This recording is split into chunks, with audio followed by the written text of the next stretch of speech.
Hi hello నమస్తే welcome to Leo. మొత్తానికి జగన్మోహన్ రెడ్డి గారు ఇకనైనా అసెంబ్లీకి వెళ్తారా లేదా అనే ప్రశ్నకి వాళ్ళ అభిమానులే సమాధానం చెప్పేటువంటి పరిస్థితి. ఇక మీదట అసెంబ్లీకి రారు, మాకు మైక్ ఇవ్వరు కాబట్టి మేము రావట్లేదని చెప్పేసి జగన్మోహన్ రెడ్డి గారు అయితే చెప్పడం జరిగింది. అసలుకి ప్రజల పక్షాన వాళ్ళ గొంతుకై వినిపించాల్సిన అసెంబ్లీకి వెళ్ళినప్పుడు మీకు అసెంబ్లీ స్థానం ఎందుకని చెప్పేసి Andhra Pradesh PCC chief YS Sharmila Reddy గారే ప్రశ్నించిన పరిస్థితి.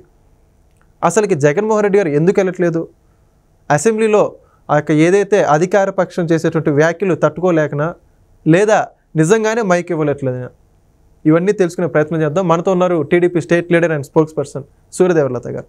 మీరు నమస్కారం అండి. నమస్తే. జగన్మోహన్ రెడ్డి గారు అసెంబ్లీకి వెళ్తారా లేదని చెప్పేసి ఎంతోమంది ఎదురు చూస్తున్నారు. ఓ రకంగా వెళ్ళకపోవడమే మంచిదని చెప్పేసి వైఎస్ఆర్సీపీ వాళ్ళు భావిస్తున్నట్లు సమాచారం.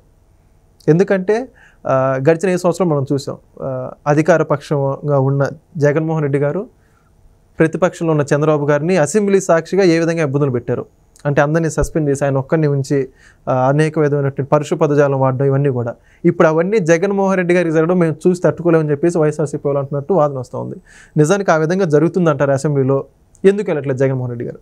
జగన్మోహన్ రెడ్డి ఏంటంటే గతంలో మనం 14 నుంచి 19 వరకు కూడా చూసాం. సో అప్పుడు కూడా ఆయన ఎక్కడ వెళ్ళాడు? అప్పుడు కూడా వెళ్ళలేదు. అంటే ఆయనకి అసెంబ్లీకి వెళ్ళి చర్చించడం, సబ్జెక్ట్ తీసుకొని వెళ్ళటం తెలియనట్టు ఉంది. ఏంటంటే ప్రజలకు ఏం కావాలి, ఫ్యూచర్లో మనం ఏం చేయాలి రాష్ట్ర అభివృద్ధికి. సో ఆయన ఒక పద్ధతి కలిగిన డిస్కషన్లో ఇంట్రెస్ట్ చూపెట్టాడు.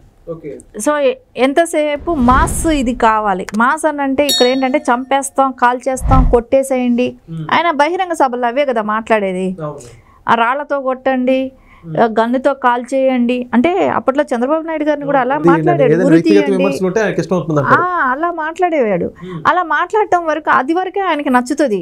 ఇప్పుడు అక్కడ ఒక సభ్యత ఒక లాంగ్వేజ్ లో ఒక కంట్రోల్ అనేది ఉండాలి. అసెంబ్లీలోకి వెళ్తే సభా నియమావళి ప్రకారం ప్రవర్తించాల్సిన అవసరం ఉంటది. ఒక లాంగ్వేజ్ లో కంట్రోల్ అనేది రావాలి. అది అక్కడ రాదు ఆయనకి. ఎందుకంటే గత 5 ఏళ్ళు ఆయన ఏం చేశాడు? ఆయన పేపర్ పెట్టుకొని చదువుకొని వెళ్ళాడు, మాట్లాడాడు. సో ఆయనకు అవసరం ఉన్నప్పుడు మైక్ అపోజిషన్ కట్ చేసేసే పవర్ ఆయన చేత ఉండింది. సో ఆ రోజున నారా చంద్రబాబు నాయుడు గారికి కానివ్వండి, ఆ రోజు ఉన్న అచ్చెన్నాయుడు గారు, ఇట్లాంటి వీళ్ళకందరికీ కూడా మైక్ కట్ చేసేసే పనులు చేశారు కదా. సో ఎందుకంటే ఆయనకి చేతిలో అసెంబ్లీ ఉండాలి, అప్పుడు ఆయనకి రావడానికి ఇంట్రెస్ట్ ఉంటుంది. అంటే అసెంబ్లీ ఉండాలంటే అంటే ఆయన ధైర్యం కూడా ఎట్లాంటిదో మీరు చూడండి. 151 ఉంటే ఆయన వెనకాల పులి, 11 ఉంటే పిల్లి. ఆ పిల్లి అయిపోయాడు కాబట్టి, అంటే అప్పుడు పులి అంటే ఎందుకని అంటే ఆయన అధికారంలో ఉన్నాడు కాబట్టి ఆయన పులిలాగా ప్రవర్తించాడు. నేను 151 ఉంది, నన్ను ఎవరు ఏమీ చేయలేరని ధైర్యం అనేది ఉండాలి కదా. మరి బాబు గారు ఒక్కలే ఉన్నారు కదా అసెంబ్లీలో, మరి 151 మంది సమాధానం చెప్పేటప్పుడు 151 మందికి సమాధానం చెప్పేటప్పుడు బాబు గారు ఒక్కడే నిలబడి చెప్పారు. దానిలో అప్పటికే వాళ్ళ కొంతమందిని లాగేసుకుని ఉన్నాడు. 23 మందిలో కూడా వాళ్ళతో కూడా ఏదైతే తెలుగుదేశం ఎమ్మెల్యేలుగా ఉన్న వాళ్ళతో కూడా అసెంబ్లీలో మాట్లాడిచ్చాడు కూడా జగన్మోహన్ రెడ్డి. కానీ ఈ రోజున భయపడుతున్నాడు అసెంబ్లీకి వెళ్ళటానికి. సార్ కానీ బాబు గారు పద్ధతి అలా ఉండదే. నువ్వు అన్నావు, జగన్మోహన్ రెడ్డి అన్నారు, మమ్మల్ని హత్య రాజకీయాల పక్కన ప్రోత్సహిస్తూ మేము పోలీస్ స్టేషన్కి వెళ్తే కంప్లైంట్లు ఇస్తా ఉంటే తీసుకోవట్లేదనో, లేకుంటే హత్యలు జరుగుతున్నాయనో, ఎఫ్ఐఆర్లు చేశామనో ఇన్ని చెప్పాడు. ఇన్ని హత్యలు జరిగాయి, ఇన్ని జరిగాయి. ఆ ఎఫ్ఐఆర్లు ఇవ్వమని చెప్పి ఆ రోజున హోమ్ మినిస్టర్ గారు అడిగారు, నారా చంద్రబాబు నాయుడు గారు ముఖ్యమంత్రి గారు అడిగారు. కనీసం పేర్లు చెప్పమన్నారు కదా, పేర్లు చెప్పమంటే కూడా చెప్పలేకపోయాడు. సో అంటే ఆయన ఓపెన్గా అక్కడ అసెంబ్లీలో కూడా మాట్లాడలేకపోతున్నాడు. ఆ ఒక్క ఇష్యూ తెలిసిపోతుంది కదా. అక్కడ చెప్పాల్సిన సమాధానం చెప్పకపోగా ఢిల్లీ వెళ్ళాడు. ఆడలేనమ్మా, ఇక్కడే ఆడాల్సింది, ఇక్కడ ఏమీ చేయలేడు. ఢిల్లీ వరకే వెళ్ళాడు. ఢిల్లీ వరకు వెళ్ళి ఏం చేశాడు?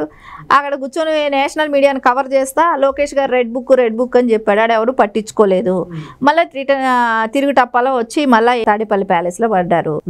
సో మళ్ళీ ఇప్పుడు మళ్ళీ నెక్స్ట్ సెక్షన్స్ వచ్చాయి. ఇప్పుడు మళ్ళీ అంటాడు, నేను ప్రెస్ మీట్లు చెప్పి కూర్చొని చెప్తుంటాను, నేను అసెంబ్లీకి వెళ్ళను అని అన్నాడు. సరే కూర్చొని ఏమైనా చెప్తాడా అని అనుకుంటే ఏం చెప్తాడు? ఆయన ఛానల్ని పెట్టుకుంటాడు, ఇంట్లో పెట్టుకుంటాడు. ఒక రికార్డింగ్, కట్లు, బ్రేక్, యాక్షన్ అన్నట్టు మొత్తం సీన్ అంతా చేయిస్తాడు.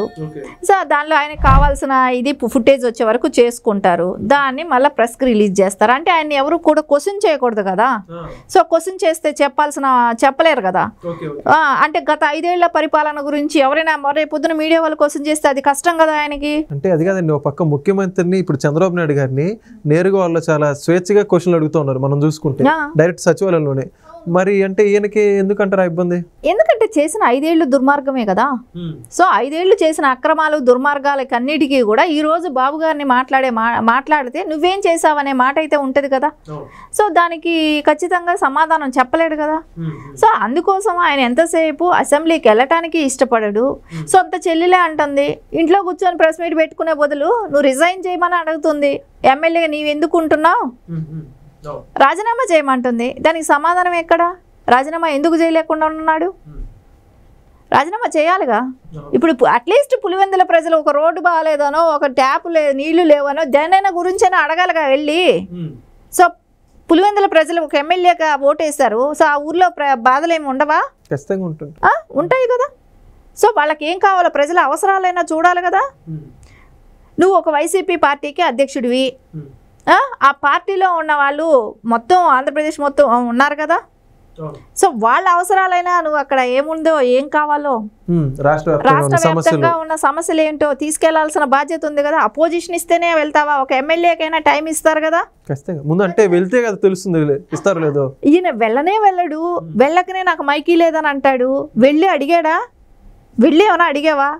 అడిగితే ఇవ్వనన్నారా? అదేం లేదు కదా. ఎందుకు నువ్వు భయపడుతున్నావు? ఎందుకు భయపడుతున్నావు? సరే మరి ఈయనంటే భయపడుతున్నాడు, వాళ్ళ ఎమ్మెల్యేలకి ఏమైనా మరి? వాళ్ళ ఎమ్మెల్యేలకా వెళ్ళట్లేదు, వాళ్ళు ఎందుకు వెళ్ళట్లేదు అంటారు? వెళ్ళనివ్వట్లేదు, వద్దని చెప్తున్నాడు. అండ్ నేను చెప్పేది ఒకటే, తన చెడ్డ కోతి వనం వల్ల జడిచిందంట. సో ఈయన ఎట్టగో చేయడు పని, వాళ్ళని కూడా చేయనివ్వట్లేదు.